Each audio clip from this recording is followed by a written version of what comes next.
প্রথম থেকে বলতে গেলে আমি গত বুধবারে আমার হসপিটালে ছিল। আমার অপারেশন হয়েছে রাত্রে 10টার দিকে। আমি হসপিটালে থাকা অবস্থায় আমার মাদ্রাসার ম্যাডাম ফোন দিছে। ফোন দিয়া যে ভিকটিম আছে আমার ছাত্রী, নাম হলো আতিয়া। তো আতিয়া থাকে এখানে আর বাসা থেকে যাতায়াত করে খাবার খায়, গোসল করে। তো সে এই যাতায়াতের মধ্যেই তার সাথে এই ঘটনাটা ঘটছে। ঘটার সময় ম্যাডামের কাছে যখন খবর গেছে, ম্যাডাম আমাকে জানাইছে। তা আমি রাত্রে আসছি, আসার পরে এই রাত্রে 2টার দিকে আসছি।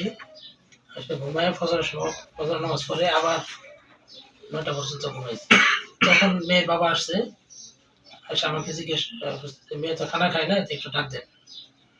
তা আমার হঠাৎ করে মনে হয়েছে যে কালকে রাত্রে ঘটনা শুনলাম, কতটুকু কি একটু জানি। মেয়ের ডাক দিয়ে আনছি, মেয়ে এখানে আসছে যে কি ঘটনা হয়েছে তোমার আব্বার সামনে একটু বলো তো। মেয়ে যা যা করছে তার বাবার সামনে সবকিছু বলছে।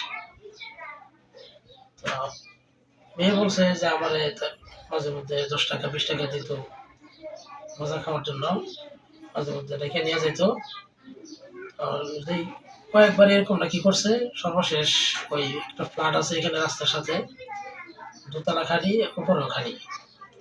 ওই ফ্ল্যাটে নিয়ে গেছে, নিয়ে তার সমস্ত কাপড় চোপড় খুলছে, ছেলেরও কাপড় চোপড় খুলছে, খুলে মানে যা যা করার সে করার চেষ্টা করছে বা করছে।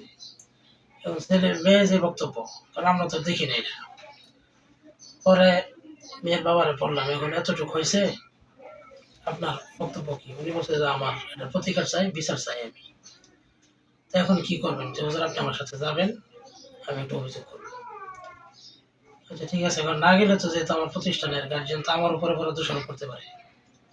এই জন্য আমি গার্ডিয়ান নিয়ে গেছি, যাই ওইখানে একটা জিডি করে থানার মধ্যে অভিযোগ দিয়েছি। তারপরে তাৎক্ষণিকভাবেই থানা থেকে তারা তদন্ত করার জন্য এসআই সাক্ষর সাহেব উনি আসছেন।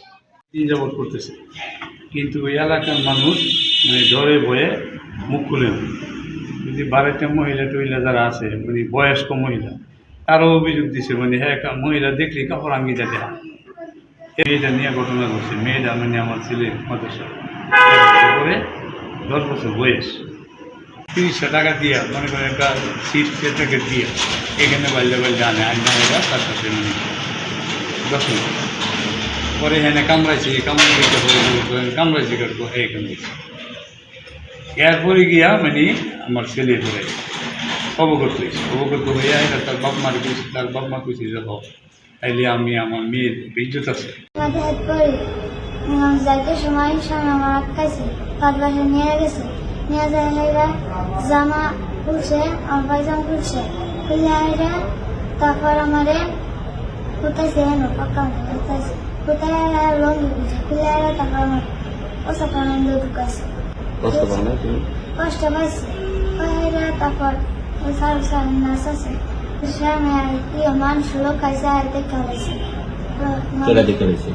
আমাদের ফোন কানে দেখার পরে দেখার পরে তারপরে বড় ফোটা মুছে বড় ফোটা সে আর কি করতো? আমি তো খামসা এই কামাম আছে আর বুকে সব দিয়ে দোষিলাম। তুমি বিচার চাও তার? আমি স্বামী মেয়ের কোথায় বিচার চাই। কেন বিচার চাও? হ্যাঁ আমার সাথে খারাপ ব্যবহার করছে দেখতে।